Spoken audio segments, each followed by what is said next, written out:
I never had a tutor. That was like it didn't even really occur to me. I think I took the SAT because when I was applying for college, it was still very much like you have to do this and you have to like do well.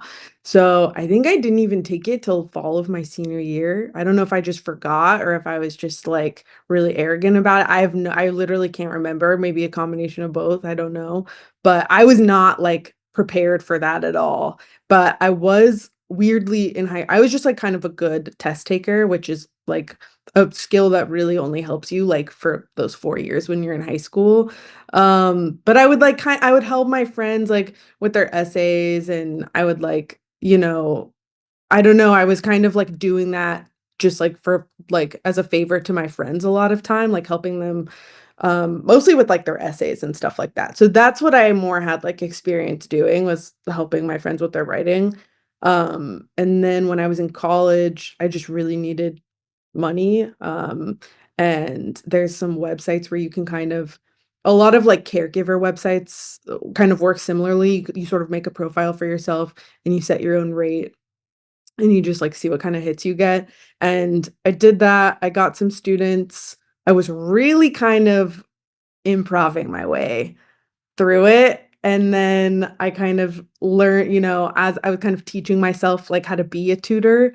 Um, and then I did that enough times that I got hired by like a more legit company. And then I just kind of kept working my way up through that. And you get more and more money, obviously, like the more kind of legitimate the company is. Then they start giving you materials. Like some of them make their own like books and things like that. There's like Princeton Review and these companies like make their own materials and all of this stuff. One of them, I think this was my senior year of college literally like sent me to Connecticut for like official training, like put me up in a hotel with these other students. So that was like the most like legit kind of level that I got.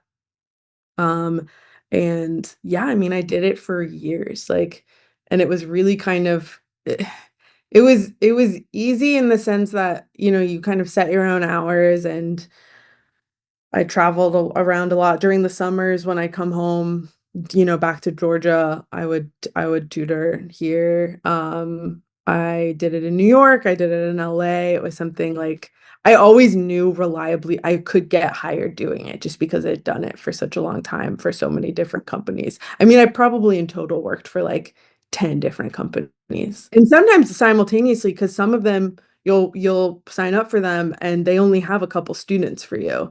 And it's like this isn't enough to make a living, so I'll be working for like 3 or 4 companies at a time, just to kind of like fill up a work week. Um, yeah, the idea actually came to me when I was like long out of the tutoring game. I think I was still taking on students like here and there when I was doing my PhD, just because it was like, easy extra money to do. I had some kids in Irvine. But then during COVID, I got hired by this, it was like a tech company's like this mobile gaming studio, and I was actually working for them like full time. And it was a lot more money than I was making as like an English TA. I mean, it was more money than I never made in my life, but it was not that much money. The real thing was I had just never really made very much money. And I was living in this like tiny studio in San Francisco, and I was like, I'm barely surviving. Like I thought I was like fully out of this game, and I realized I really needed to take on a second job. And I was like, it's gonna have to be SAT tutoring, even though I haven't done it in 3 years. I'm working full time. I thought I was, like, out of it for good. And I think I think that the just, like, dread of that prospect of going back to that is, like, what created this idea. I literally remember I was, like, preparing for an interview with, like, some test prep guru or whatever in, like, Palo Alto, and I felt so miserable about it. I have this, like I think all writers have, like, a chaotic Word document full of, like, their ideas, and I opened that up and I wrote, like, "SAT tutor, works for rich family, finds dead bodies, and kidnapped woman." Which is like, sounds really like the ramblings of like a crazy person, but that is like pretty much what I was at that point. And yeah, that's where that's where I got the idea. It was interesting, like the first I could I this is the only time I think that this has ever happened to me. I had like the full idea, kind of like when it first came to me. Like I knew I knew like the whodunit, I knew like the motivations, I knew yeah, kind of like who these 2 main characters were. It just felt really I don't know. Usually that kind of like takes a while. And obviously there was like parts of each of their backstory and things like that that I, fleshed out as I actually started like working on the first draft, but it was pretty like complete of a just sort of like that initial kernel of the idea, which is really weird. That's like just never happened to me before. Um, and then I'm not like an outliner. That's not something I tend to do. I sort of just because I think because the idea felt so complete, I was just like, I want to just go. Like, let's just go and figure out what this is. And I think I bashed out like I don't know, 10,000 words or something like that. And it took me a few kind of missteps to like figure out what Evie's voice was. But once I got it, I was like really excited about just kind of like her narration and what she sounded like, and then it became pretty easy to just sort of like channel that voice and like learn who she was. She's like the I don't know if she'd be the Thelma or the Louise or the Bonnie or the Clyde, but yeah, she is her at first like mute companion, Evie, right after she discovers these dead bodies in the house, hears like someone crying for help, and it's this person who's tied up in a closet. At first, she doesn't even know if it's like a man or a woman. She unties this person, and through like another series of events, they end up on the road together like very, very quickly. And this person is like not even just a total stranger to her. That was actually one of the hardest things I think about writing it was trying to think because they're not like I don't know, we don't have a ton of fugitives these days, So there wasn't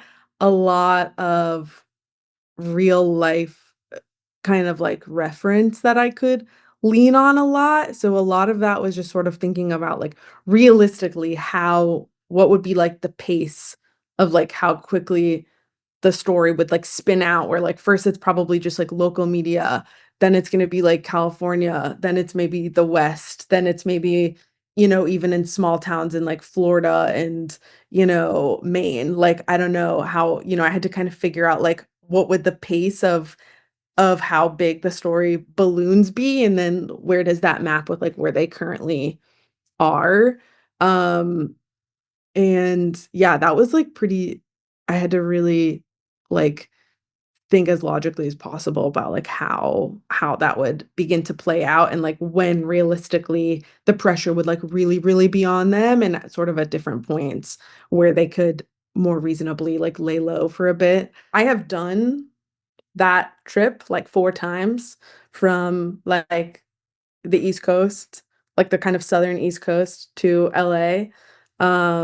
Yeah, I've done it I think 4 times, and I'm a big road tripper. I've, like, gone up and down the East Coast, up and down the West Coast.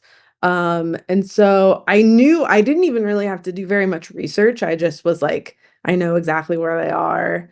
I know what this looks like. I know what these motels are like. I know what kind of food they're probably eating on at their gas stations. And then, I'd always have like Google Maps open to double check like, okay, about how much time would it take them for to get from A to B? Where might they be stopping? And then when they go a few places that I haven't been or I've only been like once that I don't know as well, and I would watch a lot of man, YouTube is amazing. They have so many people they have like 5 views on them or whatever, and I'm probably 5 of them. They post these like travel vlogs that are so detailed about like these little cities. I'd watch a lot of those. Um, so yeah, I was able to without even really doing any additional like research travel, I was able to like kind of figure out what would make sense for them.